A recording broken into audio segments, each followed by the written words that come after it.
আজকে দেখাবো জালকাঠির বিখ্যাত কলা পাতায় চিংড়ি ভাপা। এর জন্য কিছু চিংড়ি বেটে নেব, কিছু চিংড়ি আস্ত নেব আর নারকেল বেটে নেব।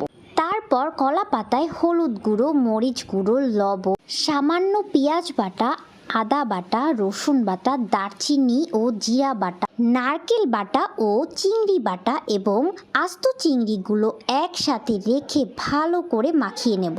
আর তাতে অ্যাড করব পর্যাপ্ত পরিমাণে সাদা তেল। সব কিছু সুন্দরভাবে মাখাবো এবং মাখানোর সময় যা ঘ্রাণটা আসে মানে কি বলবো, জাস্ট ওয়াও। সুন্দরভাবে মাখানো হয়ে গেলে আমরা কলা পাতা দিয়ে এটা সুন্দরভাবে ঢেকে দেব। তারপর এটা তাওয়াতে করে চুলার উপর সুন্দরভাবে বসিয়ে দেব। বসিয়ে দেওয়ার পরে সুন্দরভাবে ঢাকনা দিয়ে আমরা এটা ঢেকে দেব। এতে করে গরম ভাপে রান্নাটা খুব তাড়াতাড়ি হয়ে যাবে।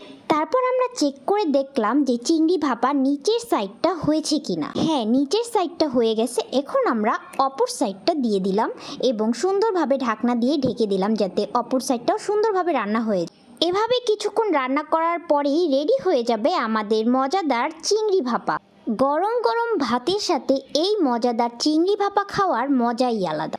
যখনই আপনি কলা পাতাটা খুলবেন দেখবেন চিংড়ির সুন্দর একটা ভাপা ঘ্রাণ বের হচ্ছে, যা দেখতে যতটা সুন্দর আর খেতে ততটাই লোভনীয়। যদি আমার রেসিপিটি ভালো লাগে অবশ্যই আমার চ্যানেলটিতে একটি সাবস্ক্রাইব করে দিবেন।